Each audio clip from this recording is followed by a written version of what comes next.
The most transparent administration in history wants to keep you in the dark about Mar-a-Lago.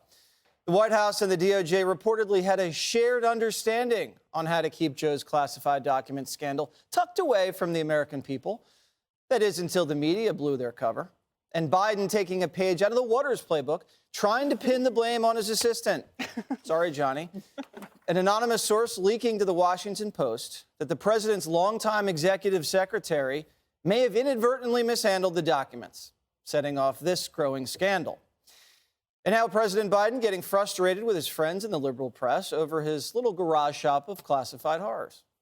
I think you're going to find there's nothing there. I have no regrets. I'm following what the lawyers have told me they want me to do. It's exactly what we're doing. There's no there. And while Biden doesn't care, he apparently thinks the American people are with him. I will answer the question, but here's the deal. You know, what quite frankly bugs me is that we have a serious problem here we're talking about. We're talking about what's going on, and the American people don't quite understand why you don't ask me questions about that. Then there's the Secretary of Stonewalling herself, Karine Jean-Pierre, capping off a week of giving non-answers on the scandal. You heard him speak to it when he was asked by your colleagues yesterday when he was traveling in California. I would refer you to the White House Counsel Office. What does the president mean when he said no regrets? So I'm not going to comment further from what the president has said. Can you just shed light on was he referring to sort of the rollout of the information or about the timeline? I totally understand why you may want clarity here, but I'm going to be prudent. I'm going to be consistent here. I'm not going to comment on the ongoing process. What struck me, Jessica, was watching Biden dance around answering that question, and then lurking in the background was none other than Gavin Newsom, So good. twiddling his thumbs. Did you pick up on that? I hadn't, but excellent optics. Thank you. For the beautiful haired man from California.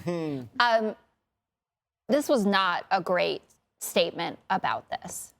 Saying I have no regrets is not true, right? Everyone, if you have a special counsel, you regret something, right? I'm sure that even former President Trump would, in his most honest moment, say, I would prefer it if I didn't have a special counsel. Sessions. I never should have important sessions.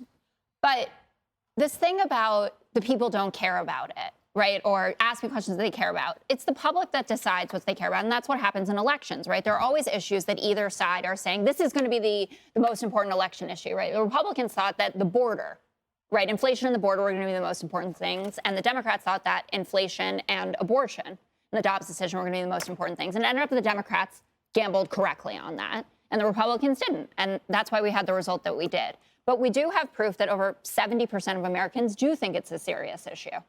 And when you don't lead with empathy and some acknowledgement of the fact that people who are not supporters, but people who are supporters of yours would be disappointed that this would happen, even if they think there is no ill intent. And I haven't spoken to anyone, at least on the Democratic side, who thinks that this was intentional, like he's hoarding classified documents so he can sell them to the Chinese or whatever you might think, Jesse.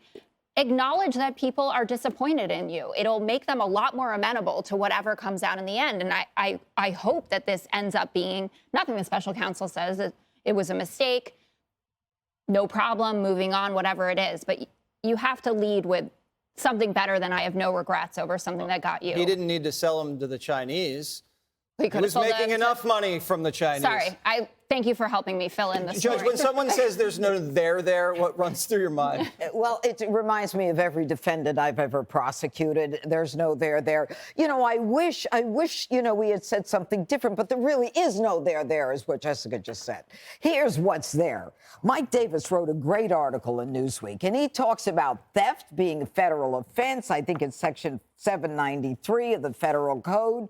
And he talks about the fact that this is, you know, blame your secretary. Give me a break.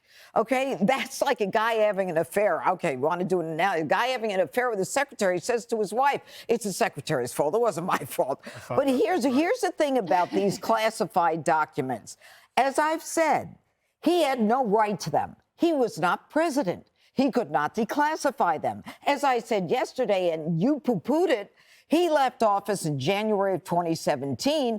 Those documents weren't moved until January of 2018, a year later. So we've got them moving from the White House to somewhere and then to the Penn Biden Center funded by the Chinese. His son has made millions from the Chinese, the same son who's complained about having to pay for his father's bills and paying him $50,000 a month, which apparently, according to Miranda Devine, is the same amount of money he got from China in one of his deals.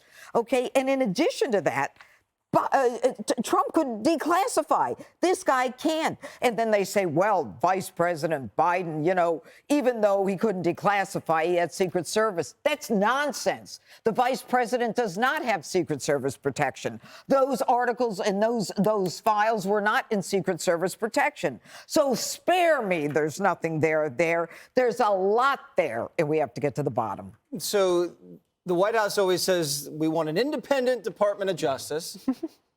And then you find out that they were colluding to keep this thing under wraps. Yeah, well, let's just break it down because I couldn't help but giggle. First of all, I'm really offended. I have a white hat on, and the two of you, that's just selfish with your white clothes. But I clearly put out an email. I put out an email that I was wearing a white hat. It's ridiculous. Jesse, Kate, thank you. Katie, thank you guys for respecting me. Yeah. But he forgot what he was talking about when he got upset. He was like, it really bugs me when we're supposed to be talking about that important thing that the American people want us to be talking about, that important thing. He forgot. Yeah. He got upset, and apparently whatever movie he watched, no regret, and there's no there. Those are both closing statements from the ends of movies. So he's completely lost and completely frustrated, and he would be because these documents are 6 years old. They've already been used. Hunter's already used them. He's already got the money for them. He just, like the laptop, like the child, and the pistol, he puts things away horribly that he tries to hide. Yeah. It's all laid out. You can look at it. The there is Hunter is horrible at getting rid of evidence. And if this was so inadvertent, and it was just a packing mishap, then why is one of the classified documents at the president's desk at home? Yeah, look, the president can't say that he has regrets because that would be an admission of some kind of wrongdoing or guilt in the situation. And his lawyers have very clearly told him, do not say any of that because you're under criminal investigation. And as the judge said, when you had these documents, you were illegally in possession of them because you weren't the president who had declassified them. People do care about this issue, and they care about double standards, and they care about hypocrisy. Joe Biden's the one who set the standard at the beginning of his administration 2 years ago, saying we're going to be the most transparent. I'm going to take responsibility for things that happen in my administration. Now he's blaming other people for this situation as if, you know, they are the ones responsible, and it doesn't start with him. The bottom line is that we need to know why he had the documents. We still don't really know why the search started coming up in all these different places, but we need to know why he had them. Was he using them to write a book?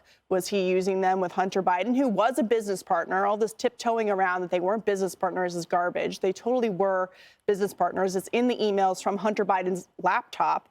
Were they being used, classified information, to make these foreign business dealings? We don't know yet, but it's very clear the White House isn't going to be answering questions. Again today, when there's a tough news cycle, they roll out John Kirby to answer a bunch of questions on a foreign policy issue so they can cut the time off of Karine Jean-Pierre because she's handling the situation so poorly.